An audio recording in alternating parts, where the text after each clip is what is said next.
Gracias, Rosa, gracias por la invitación, a Rómulo, a todos. Y cuando dice que entre por donde quiera, yo pensaba que podía entrar en un auditorio, pero bueno, estamos acá en el aire del Zoom, digamos. A ver, siguiendo el nombre de la conferencia, voy a hablar primero de lo que yo considero son las claves de la crisis venezolana, ¿no? Y luego de lo que podría pasar en la región, ¿no? Eh, Creo que para mí una de las cosas centrales es caracterizar el tipo de gobierno frente al cual estamos. Me refiero al gobierno de Nicolás Maduro. Creo que es un gobierno que tiene una serie de características, a mi juicio, penosas. Por ejemplo, si los pusiéramos en parámetros de lo que es un gobierno, podría ser un gobierno progresista o que intentara hacerlo. Es un gobierno represivo, es un gobierno que tiene presos políticos, es un gobierno que no tiene ninguna devoción por las políticas a favor de la comunidad LGTBI, por ejemplo. Eh, Tampoco, hasta donde yo conozco, es especialmente entusiasta de ampliar los derechos de las mujeres. No es tampoco un gobierno claramente ambientalista. Hay varias denuncias de contaminación, incluso de miembros de las Fuerzas Armadas mezclados con minería ilegal en una parte de la cuenca del Orinoco. Y por añadidura es un gobierno que hemos visto en estas últimas elecciones se comporta de manera cuando menos nebulosa frente a un acto electoral, ¿no? Y digo cuando menos siendo generoso, porque hasta ahora yo no he encontrado ningún indicio que me diga que posiblemente el gobierno venezolano ganó las elecciones. Es una cosa incluso irracional, ¿no? Porque, como supongo que todos habrán visto, el día de las elecciones misteriosamente se demora el conteo, argumentan que hay un ataque desde Macedonia del Norte. Uno se preguntaría quién en Macedonia del Norte tendría ánimos de hackear el sistema electoral venezolano. No se presentan las actas, eh, eh, algo que se había hecho en elecciones anteriores, que se hace acá, que uno reclama en tal estado, como acá en tal o cual departamento ganó tal partido, tal movimiento. Simplemente salió un señor, además amigo de Nicolás Maduro, Elvis Amoroso, diciendo que el señor había ganado de manera contundente, irreversible, que el jefe de un organismo electoral, imaginen que haga jefe de la OMPE o del Jurado Nacional de Elecciones, diga algo así. No, el señor ganó de manera contundente, 51-44. Entonces, rápidamente esto se vuelve un alboroto, un tumulto. eh, Al día siguiente lo proclaman. Ante los reclamos, incluso de parte de la izquierda continental, para que muestre las actas, simplemente pasa al Tribunal Supremo de Justicia, un tribunal donde obviamente hay mayoría pro-madurista, y, y hay toda una puesta en escena de que van a proclamarlo, van a examinar las actas, nunca se ven las actas. eh, y finalmente se da una serie de pasos que terminan con la confirmación de Nicolás Maduro en el poder. Entonces, una cosa que me parece importante pensar, eh, desde los movimientos progresistas, de la izquierda, desde cualquier ciudadano, en realidad, es si esto es aceptable, ¿no? O sea, probablemente cualquiera de nosotros, ante un panorama así, independientemente de quién sea el protagonista de una saga de este tipo, que a mi juicio ya por momentos cae en lo ridículo incluso. No sé si han visto lo último que ha hecho Maduro, ya lo había hecho antes, ¿no? Ha adelantado la Navidad, eh, sintomáticamente en este tiempo de tumulto, ¿no? Entonces, es una pregunta que hay que hacerse con honestidad, creo. O sea, eh, a mis ojos, el gobierno de Nicolás Maduro no tiene prácticamente ninguna característica progresista en este momento. No estoy hablando incluso de Chávez, ¿no? Hay algo que es difícil de aceptar para los movimientos muy de derecha, y es que al comienzo Chávez redujo la desigualdad, generó más empleo, ¿no? Generó una serie de programas sociales que hasta ahora se mantienen, pero esto ya es otra cosa, ¿no? Y un signo de esto es que, por ejemplo, en el 2015, cuando Nicolás Maduro pierde la elección ah, parlamentaria, e incluso promueve una asamblea paralela, que es la Asamblea Constituyente, para hacer otra constitución. O sea, ni siquiera reconoció la constitución de Chávez. Eh, y yo incluso me resisto un poco a llamarlo chavismo, ya esto es un madurismo. Para mí, Hugo Chávez tampoco es un personaje grato, un personaje autoritario, bronco, ¿no? Despedía gente en pantalla, pero lo de Maduro ya es una cosa que va en otro camino, basta el exceso, a mi juicio, reitero, basta el ridículo, ¿no? Y entonces yo no creo que haya ninguna razón por la cual, ¿no? Se haría defendible ante los mínimos estándares democráticos, ¿no? Y quienes conocen a los movimientos de derechos humanos en Venezuela, como Provea y otros más, sabrán lo que dicen ellos, sabrán que incluso gente del Movimiento de Derechos Humanos venezolano vino acá a la Coordinadora Nacional de Derechos Humanos y contó en una reunión que yo estuve, todas las barbaridades que se estaban haciendo, ¿no? Entonces, eso es algo que hay que asumir, ¿no? Con honestidad, con claridad y tratando de ver lo que ocurre y no lo que uno quisiera que ocurra, ¿no? Para mí es clarísimo que es un gobierno autoritario, es una autocracia. Entonces, siendo así, siendo así, una pregunta que hay que hacerse es, ¿qué tipo de crisis es esta, no?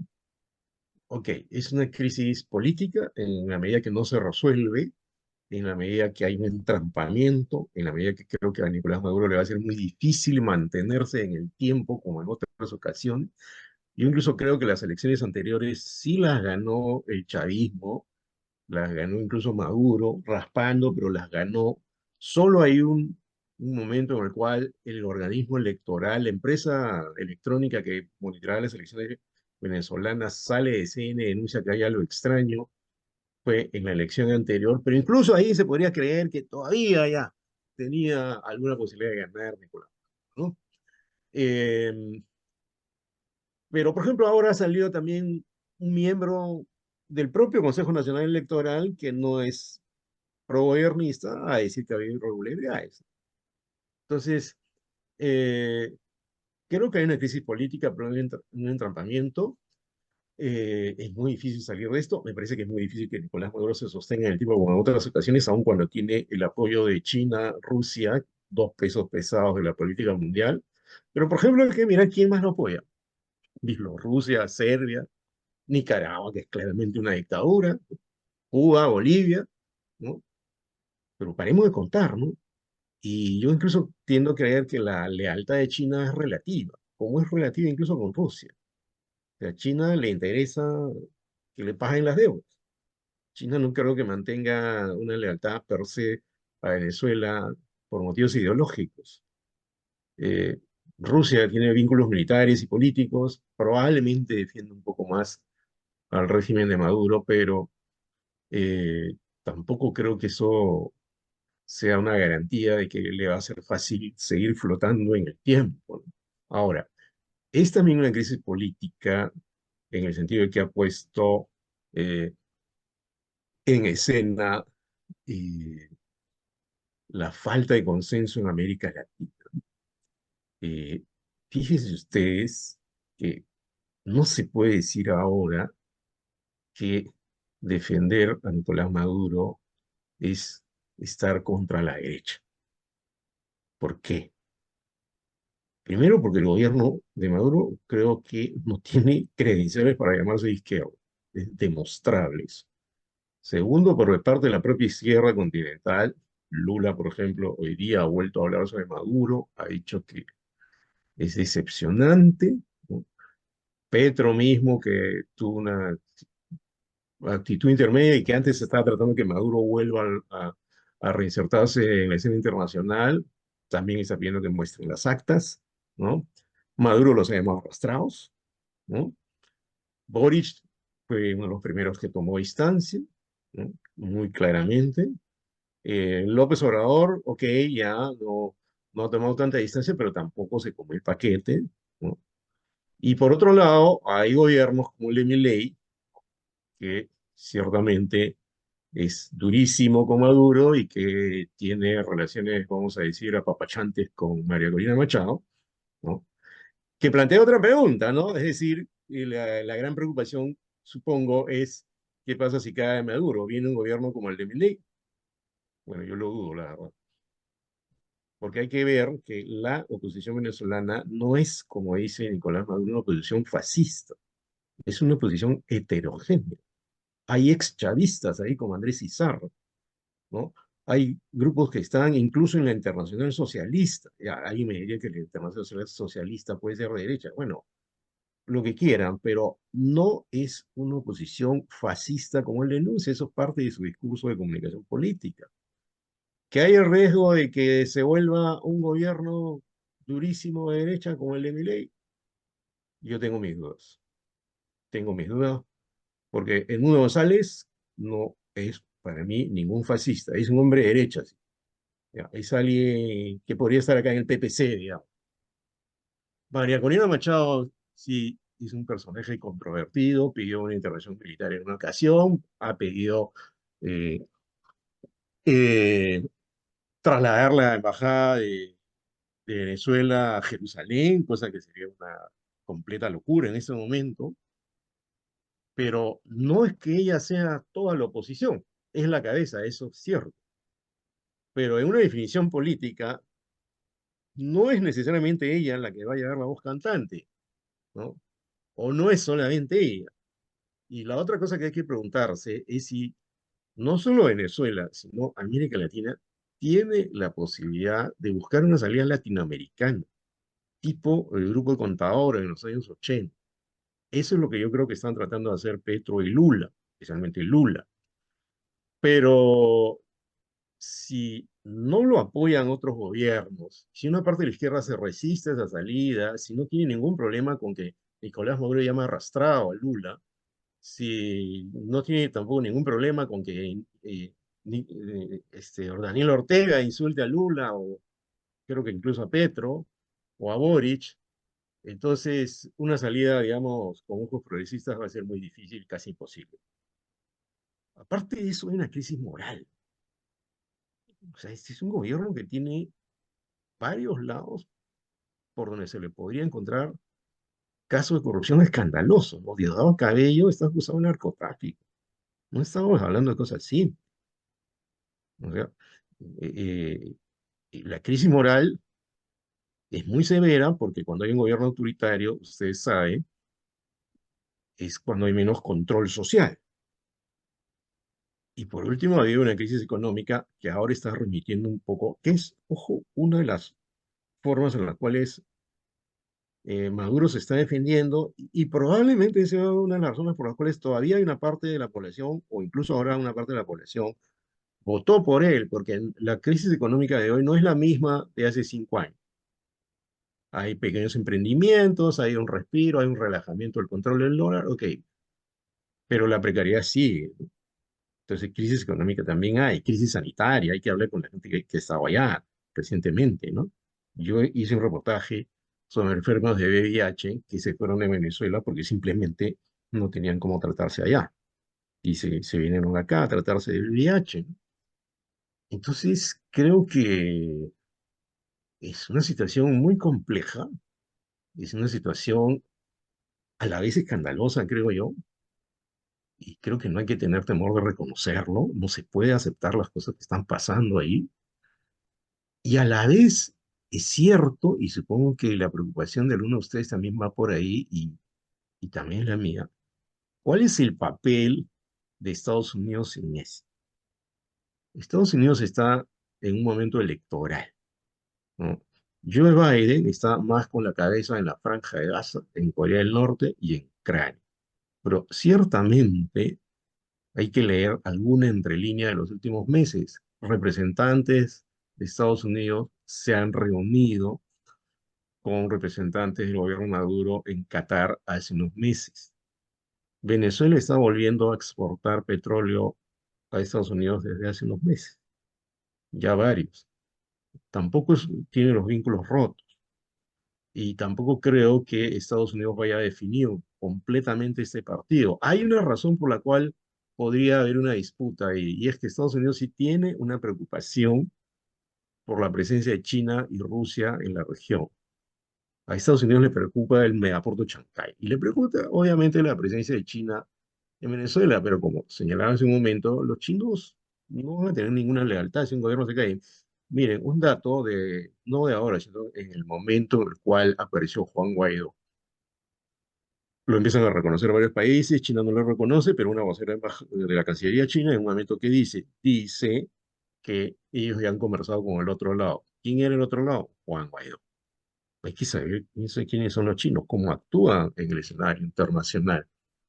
Entonces, es un laberinto complicado y yo creo que la solución no es fácil, ¿no? Pero creo que tiene que haber una, porque me parece bien difícil que esto se mantenga en el tiempo con tranquilidad.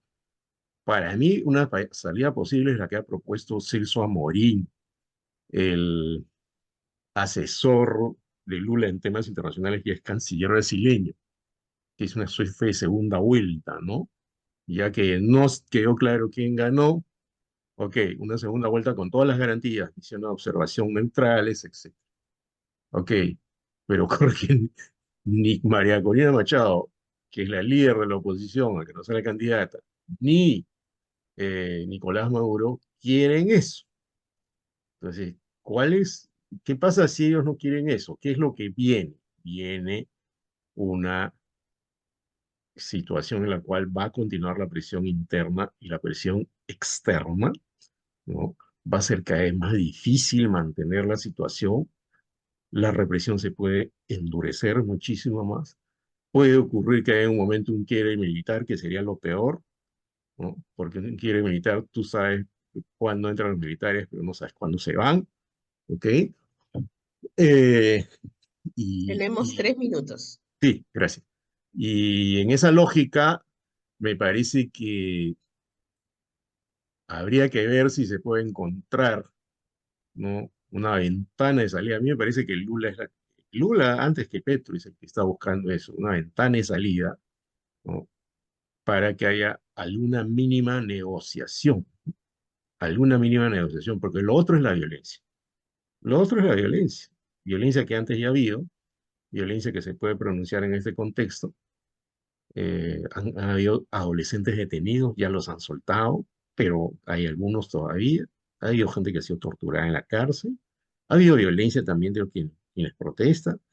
Estoy diciendo lo que veo. Yo he estado en Venezuela 2 veces durante la época de Chávez. Yo he estado dentro del Palacio Presidencial cuando fue retomado por los chavistas. A mí no me van a contar cuentos de cosas que me cuentan, que he leído. No, yo he estado allí. ¿Ya? Yo no soy un testigo lejano. Gracias.